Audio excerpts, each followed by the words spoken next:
Hola, hola. Alejo, buen día, ¿cómo te va? Buen día, los escucho bien. ¿Cómo están?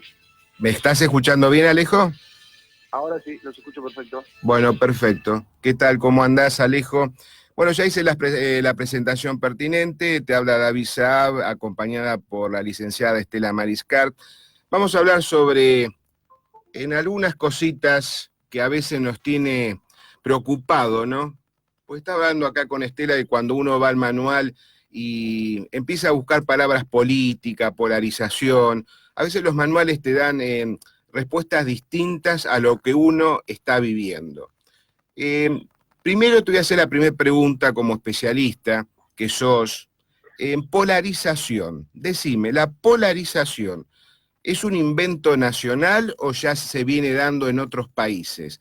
¿Y cuál es en sí el objetivo de la polarización, aparte de concentrar votos entre dos partidos, ¿no? Que son los mayoritarios? Detrás de la polarización, ¿hay algo más que el ciudadano no conoce? Mira, es interesantísima la pregunta. Y me imagino que desde la psicología, ahí en el programa deben haber analizado el tema. Uno tiene una tendencia a ver las cosas en una opción binómica, ¿no? Entre el bien y el mal, la luz, la oscuridad, el cielo y el infierno. Y hay una suerte de aceleración de esta forma de ver la política que excede a Argentina. Y lo estamos viendo con varios alzamientos cada vez más populistas y cada vez más radicalizados y cada vez más violentos respecto al otro. La diferencia, me parece, con el fenómeno argentino es que acá la polarización se come un rango de consensos mínimos. En otros países que todavía tienen una tradición institucional un poco más fuerte que la Argentina, una tradición de diálogo y de moderación más fuerte que la Argentina, la polarización va, digámoslo así, el rango del péndulo es un poco más corto.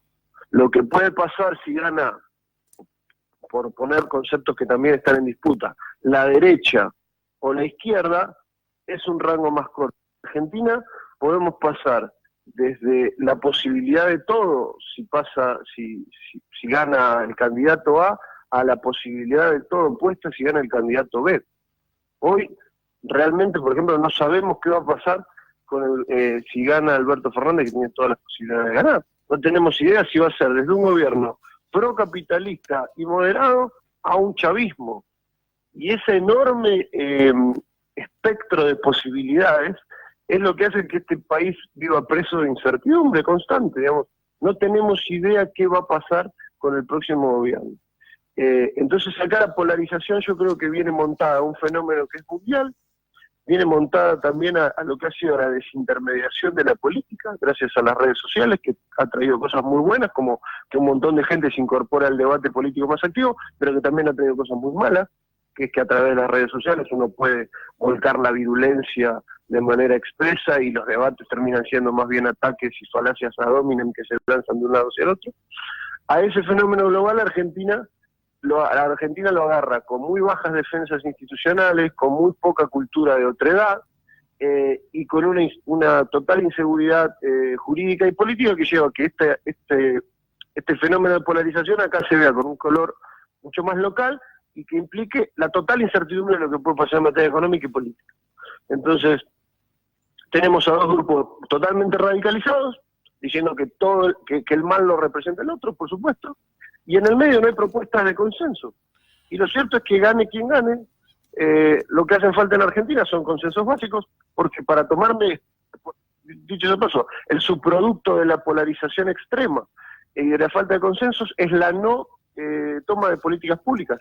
Las políticas públicas necesariamente son de largo plazo, necesariamente implican la sucesión de distintos gobiernos, como fue la concertación en Chile, entonces no los toma el gobierno para sí mismo, para beneficio propio, sino para beneficio del país, para que también se beneficien gobiernos que vendrán luego, no para algo que se puede hacer en un periodo corto tan chiquito como 4 años. Dicho sea de paso, ¿acaso sería mejor volver a tener 6 años para que se pueda dar el ciclo de desilusión y vuelta a la ilusión del electorado?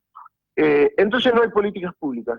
Pero no hay políticas públicas y ya uno puede excedamos el tema de la economía, que por supuesto es el tema crucial y más importante, pero tampoco hay políticas públicas en materia de educación. Si vos le preguntás a cualquier candidato cuál es el proyecto educativo para dentro de 15 años, nadie te va a decir, pero ¿qué me estás preguntando? Es ciencia ficción eso. ¿Cuál es el proyecto de salud pública para dentro de 10 o 15 años? Nadie te va a poder contestar. Acá lo único que hay es gente tratando de tirarle algo de agua a incendios permanentes, porque, insisto, no hay políticas públicas porque no hay consensos políticos, y no hay consensos políticos por esto que estaban mencionando ustedes con mucha precisión, que es la total polarización de la política en Argentina. Bien.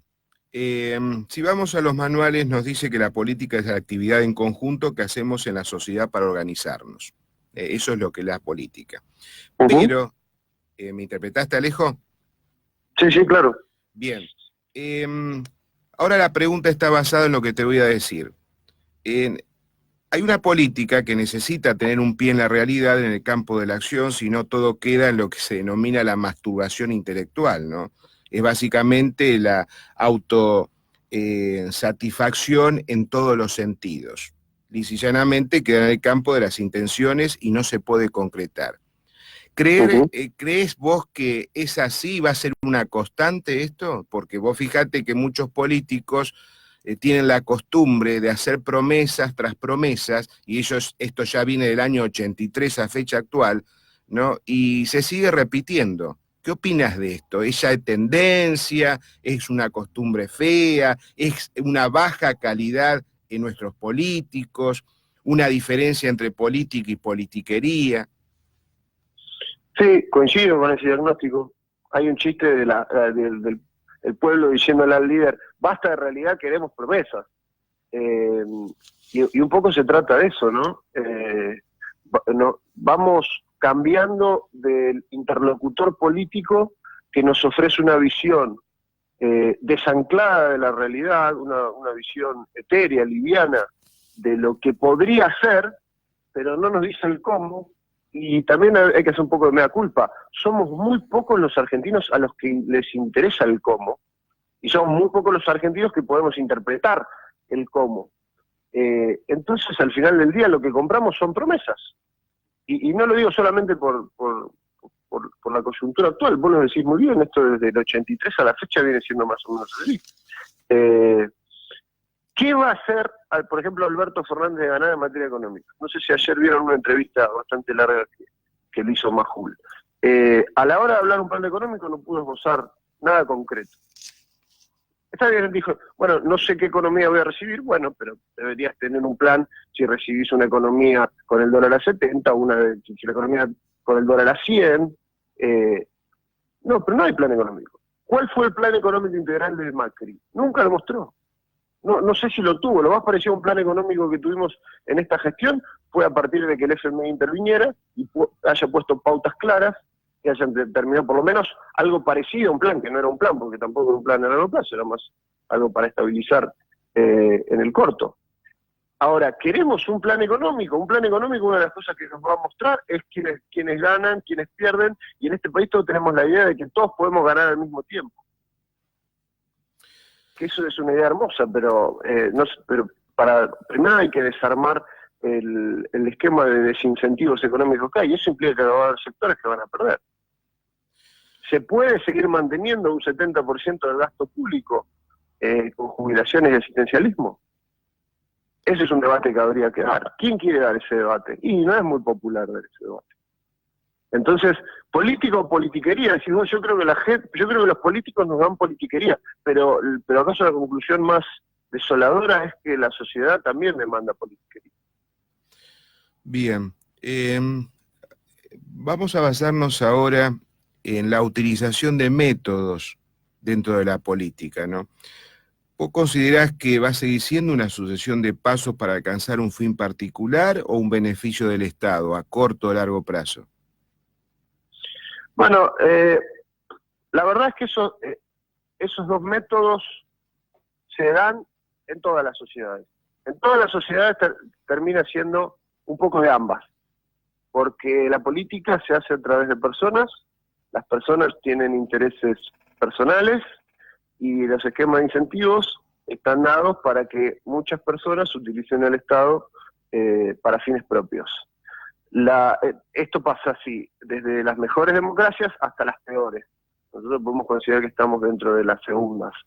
Un sistema puro en el que la democracia funcione perfectamente, la política funcione perfectamente, y nadie haga política para beneficio propio, no existe. Un sistema totalmente corrompido dura poco, pero hace mucho daño. Nosotros estamos en algún lugar en el medio, más tirado hacia el segundo eje. El punto es que nuestras reglas institucionales no son lo suficientemente robustas como para evitarnos la deformación, la depravación de la política bien entendida, como el primero de los dos métodos que vos mencionaste. No veo que esas reglas de juego culturalmente hoy se estén queriendo defender. No veo que, más allá de que a la gente le molesta la inflación y está muy bien, la gente esté demasiado preocupada por mantener la división de poderes, por mantener el sistema republicano, por mantener una lucha contra la corrupción, que de nuevo, para llevarlo al plano mundial, siempre hay grados de corrupción, necesariamente, porque las personas no son ángeles, y siempre en grupos grandes de personas vas a encontrar algún porcentaje de gente corrupta. Ahora, en otros lugares se los condena, no solo desde la justicia, sino primero desde lo moral. Se condena la pequeña tanto como la gran corrupción. En Argentina somos muy laxos en esto, de hecho, hasta nos jactamos de tener cierta viveza y de permitir algún grado de corrupción. Entonces, mientras no cambie la sociedad en lo cultural y en lo moral, las reglas de conducta en lo jurídico y en lo político van a reflejar las primeras. Entonces vamos a tener política más como el segundo método que como el primero. Buenos días, Alejo. Estela Maris Escar te saluda. ¿Qué tal? ¿Cómo estás? Bien, muy bien. ¿Vos? Bien, muy bien. Mira, yo te voy a hacer una pregunta que es en doble sentido. Desde las ciencias políticas, ¿qué lectura haces en relación a la dilatación de las causas en las cuales están procesados algunos de los candidatos para las próximas elecciones de octubre? Y en esa coyuntura, si la advertencia a los jueces por parte de Ebe de Bonafini es relevante como un atentado al sistema republicano. Sí, lo considero un atentado al sistema republicano. Me da bastante vergüenza la justicia es, cuando dicen que la justicia es un partido político más, lamentablemente tienen razón. Y creo que hay una vuelta de rosca más a lo que estamos viendo en la actualidad. Dicen que la hipocresía es el tributo que el vicio le paga a la virtud. Antes, la justicia al menos disimulaba. Disimulaba en los tiempos, disimulaba en las formas, y disimulaba porque se entendía que al menos ese disimulo era una suerte de tributo a una sociedad que de otra manera te criticaría. Hoy ya ni siquiera disimulan. O sea, hoy después de que se da una elección, las carpetas cambian de color. Los expedientes judiciales que apuntaban hacia un lado ahora apuntan hacia otro. Las causas que se iban a mover se empiezan a cerrar. Lo que se estaba cerrando se empieza a abrir. Es completamente alevoso lo que estamos viendo en la justicia últimamente. Por supuesto con excepciones y demás, y todas generalizaciones no carece de alguna injusticia. Pero es muy alevoso que ya naturalicemos, bueno, claro, si esa causa como no se va a cerrar si ahora ganó el candidato tal. Por supuesto. Está completamente naturalizado y me parece una de las peores noticias que estamos viendo últimamente. Y lo que decís con acierto sobre Bonafini, me parece que es una amenaza ya no velada, sino expresa de una de las cosas que se puede venir después de diciembre. Y es una justicia expresamente adicta, una justicia en la que toda la gente que vimos desfilar con robustos expedientes en materia de corrupción, algunos de ellos con prisión, los vamos a volver a tener en la calle. Y no es solamente el problema de tener a individuos de carne y hueso en la calle, sino que vamos a ver revalidado social y políticamente que la corrupción solamente debe ser considerada un delito si el partido, si las personas pertenecen a un partido que perdió las elecciones. Si ganó las elecciones, el hecho de que personas metan una papeleta en la urna implica que esa gente no cometió delito. Es un paso a un proyecto del kirchnerismo y de otros populismos de que la justicia sea en realidad parte de un mecanismo de democracia directa y de demagogia. A ver, tal persona cometió acto de corrupción. ¿Queremos que vaya presa? Sí o no, votemos, levantamos la mano. No, nos cae simpático, que no vaya presa, listo. Entonces, afuera. Esa justicia no es justicia, por supuesto, pero esa es la idea de justicia que tienen muchas personas dentro del partido que probablemente vaya a gobernar Argentina después de diciembre. Entonces sí, me preocupa y lo considero, por supuesto, un atentado a la ciudad de la República. Coincido plenamente con vos, ¿no? Pero dentro de este esquema donde la justicia es vista como un partido político, también se condice con el cambio en los políticos. A ver, quiero decir, la falta de identidad en esta lectura difusa. Políticos que vos ves que cambian de bando, que no tienen una identidad definida, caso Massa, por ejemplo, caso Urtubey, por ejemplo, por citar algunos, que esperás algo y de pronto se rompió todo y apuntaron hacia otro lado. Hemos visto declaraciones de no mucho tiempo atrás del mismo Alberto Fernández con respecto a Cristina Fernández de Kirchner. Sí. La falta de identidad de la cultura, de los políticos, y la falta de identidad de la justicia, van de la mano como un elemento común que se está dando en la política argentina. Sí, es muy interesante el punto, creo que se vincula, ¿no? Antes si jugabas en Boca, después lo podías jugar en River, digamos. Claro, los tiempos que corren es otra de las cuestiones en donde hemos relajado completamente la censura moral, es en esto que estás diciendo. O sea, una persona puede decir un día, en un tono de un tema importante, ¿no? Hoy me gusta el almendrado y mañana me gusta el chocolate de dulce de leche. No, digamos, considero que este acto fue un acto nefasto de corrupción, Al día siguiente dicen, no, considero que ese acto en realidad no fue nefasto, no fue de corrupción. La verdad es que la censura que se le hace desde la sociedad ninguna, de hecho se lo premia con votos.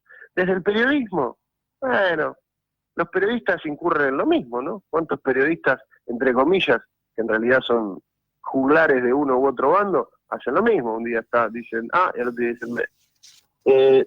Entonces, esto de nuevo, en otra época, casi que el mismo candidato se abstendría, porque diría, bueno, pero yo no puedo salir a decir, a defender férreamente B, porque hace un año decía A, y encima hoy está filmado, lo puede ver todo el mundo, ¿cómo voy a salir a decir B? No, hay un tipo que dice, bueno, la gente se olvida, bombardeada de información constantemente, la gente se olvida, y si se lo recuerdan dirá, bueno, no soy el único que dice A y B. Y la verdad es verdad, y es cierto esto, ¿no?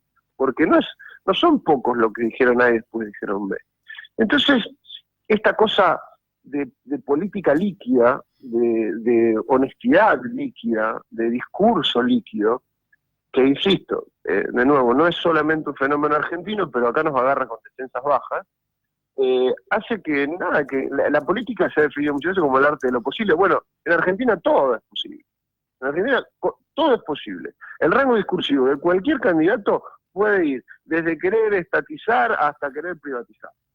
Desde querer hacer política de un extremo, política al otro. ¿Por qué? Porque al final del día los políticos hacen su propio negocio en tanto individuos, por eso siempre también hay que ver a los políticos en tanto individuos y no en tanto partidos, y el negocio en tanto individuos es mantenerse en el rubro más lucrativo en una economía hace años recesiva, que es la política.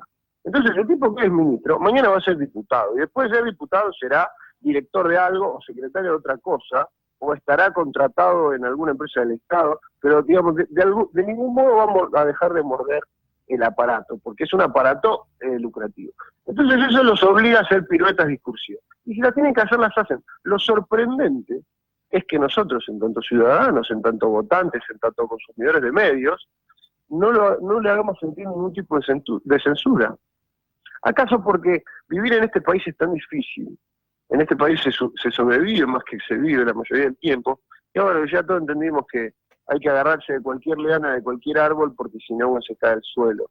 Entonces hayamos relajado completamente nuestra paladar moral. Pero sí, me parece que es un dato fundamental, y creo que está bien vincularlo, como haces, a políticos a los jueces, ¿no? Los jueces operan con la misma lógica, la lógica de la supervivencia, que muchas veces implica cambiar de discurso como cambiar de camisa. Bien, recién pronunciaste una palabra que me hizo traer recuerdos, juglar. Siempre lo pronuncia mi madre es docente jubilada, ¿no? Y pronunciaba esta palabra, una palabra bastante amplia, pero la verdad que la encajaste muy bien de lo que es el periodismo actual en la Argentina, lamentable. Pasamos ahora en algo que es oído permanentemente en la sociedad. Te voy a mencionar costo político, implementar autoridad en las calles, por ejemplo, que se prende fuego el país, orden. Es así, si vos aplicás orden, empezás con la coerción, aplicás la coerción, porque la ley, dentro de la ley tenemos la palabra coerción, reprimir. La palabra reprimir Totalmente. existe en nuestra ley, en varias leyes argentinas. ¿Es real eso, Alejo? ¿Es un costo político alto? ¿Es real cuando dicen, no, pero si vos lo aplicás, me prende en fuego el país? ¿O es una excusa?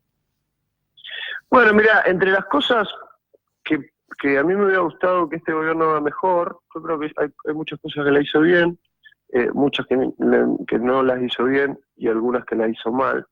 La economía se encuentra entre las últimas. Pero entre las cosas que me parece que hizo bien parcialmente, me gustaría que hubiera hecho mejor, es el tema que mencionás del orden en la calle. Creo que la ministra Bullrich hizo un buen trabajo.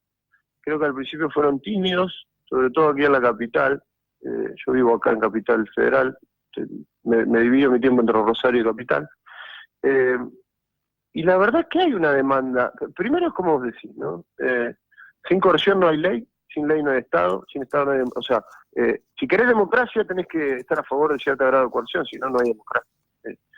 Que me explique la gente de izquierda que supone que no hace falta la policía, ¿no?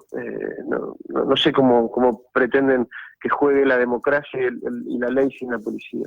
Y después, por supuesto, será reprimido, es la fórmula que más se repite en el Código Penal, o sea, y no tiene nada de malo. Y además, hay una demanda de eso. Y no hay una demanda caricaturizada como hace la izquierda, de que piensa que son mujeres ricas de Recoleta. Hay una demanda de seguridad de gente de clase muy baja trabajadora, que la pasa muy mal gracias a la inseguridad. Hay una demanda de mayor seguridad por gente de clase media y una demanda de seguridad por gente de clase alta. Hay una demanda que completamente transversal en materia de ponerme en orden la calle, que en la calle no pueda pasar cualquier cosa. Y cuando digo cualquier cosa, digo desde manifestaciones violentas, desde gente que pone un BMW en uno chavo y lo estaciona ahí, desde personas que viven en la calle y hacen sus necesidades en las puertas de los edificios. O sea, ¿en la calle puede pasar cualquier cosa? No, digamos, la calle es el consorcio de la sociedad, es el primer dominio de lo público. Si no podemos convivir en ese dominio, ¿qué vamos a pedir para las reglas más complejas y más sofisticadas? Entonces yo creo que siempre hubo una demanda por ponerme en orden en la calle. Y vos decís, ¿y te prende en fuego el país y poner en orden en la calle? La verdad que no.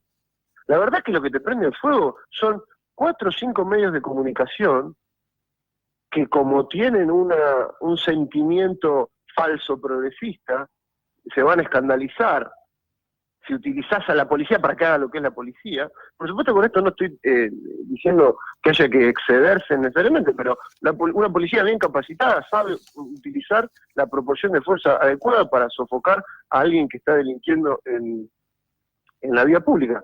Pero la verdad es que la gente no te reprueba eso, te lo reprueban los medios y te lo reprueban algunos grupos de izquierda, que vos deberías desatender, y decir, bueno, que lo reprueben, pero la gente quiere vivir más tranquila en la calle. Entonces, ahí yo creo que Patricia Bullrich hizo un buen trabajo. Me hubiera gustado que esto empiece desde el principio, y me hubiera gustado que también lo tomen, por ejemplo, en la Ciudad de Buenos Aires. No es jurisdicción de la ministra, pero me hubiera gustado, por ejemplo, que aquí en la ciudad se aplique desde el principio. Digo, protocolos antipiquetes, es básico. Digo, al principio hablamos de los consensos básicos que faltan en Argentina. Si no nos podemos poner de acuerdo en que la policía sirve, ya no en decir si tiene que ser mejor, si tiene que ser peor, quién tiene que ser comisario. Pero en Argentina no nos ponemos de acuerdo siquiera en decir la policía sirve. ¿En qué lugar del mundo se está discutiendo si la policía sirve? Por supuesto que la policía sirve. Pero vos fijate el nivel de desconsenso, digamos, el nivel de falta de acuerdo en lo más común.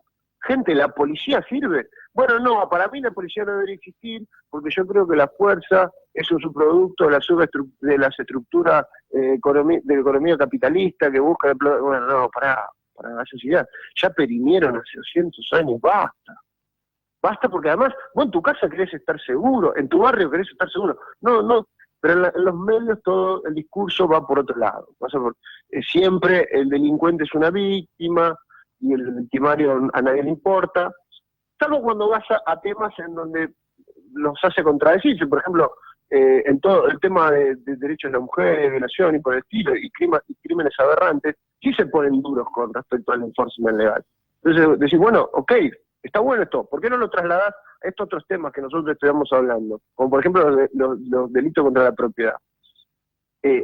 Metamos preso al violador y también metamos preso al ladrón, metamos preso al piquetero.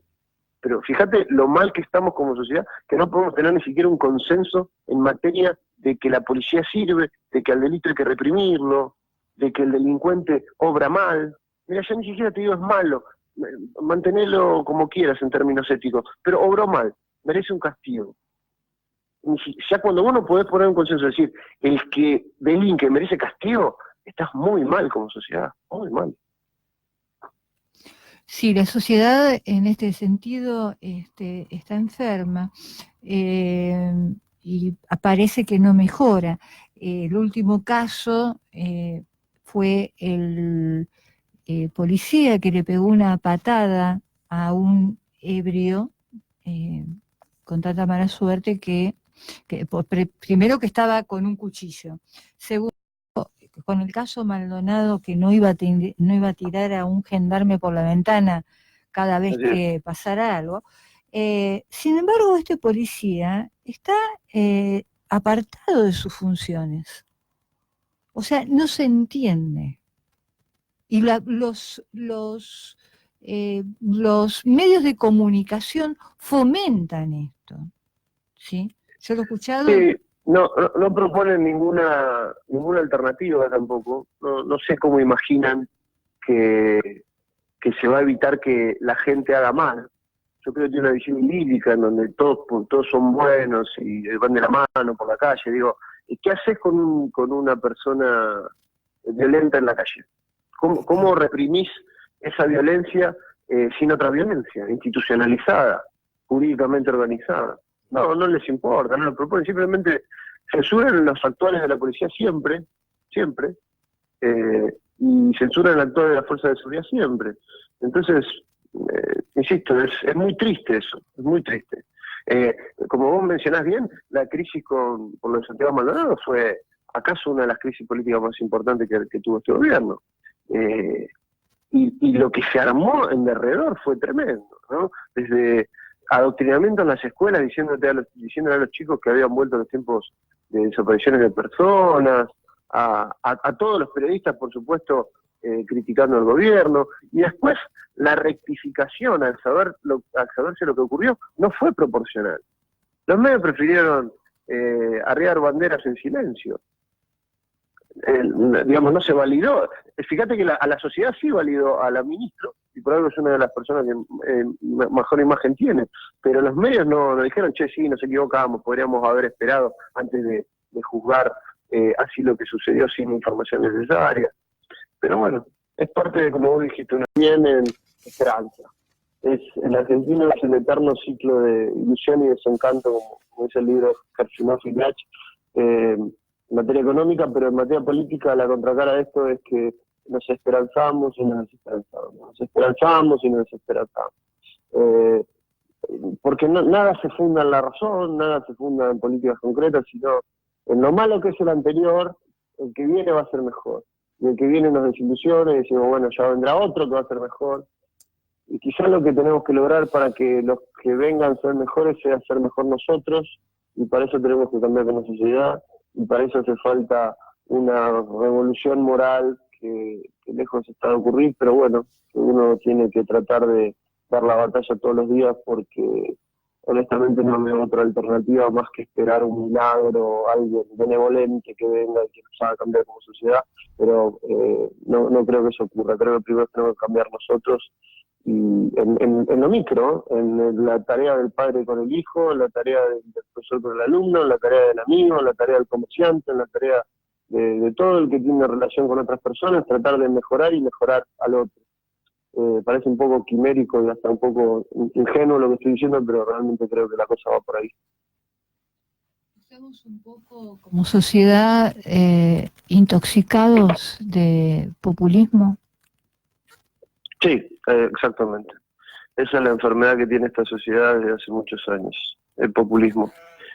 Permea todas las instituciones y los medios de comunicación y los poderes del Estado, y hasta ha transformado nuestra forma de pensar en una racionalidad populista, cortoplacista, demagógica y bueno, que tiene los resultados que estamos viendo. Bien, Alejo, muy atento. Está claro que te voy a seguir molestando dentro de unos días. Ya te lo Sin estoy problema, contando. por favor, con gusto. Mercedes me ha hablado muy bien de vos, así que No sé, porque es amiga, que tengas la innecesariamente agenda generosa. desocupada.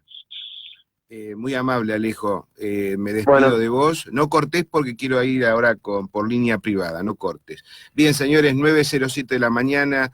Empezó a salir el sol en la ciudad de La Plata. Vamos a tener una tarde muy, pero muy linda.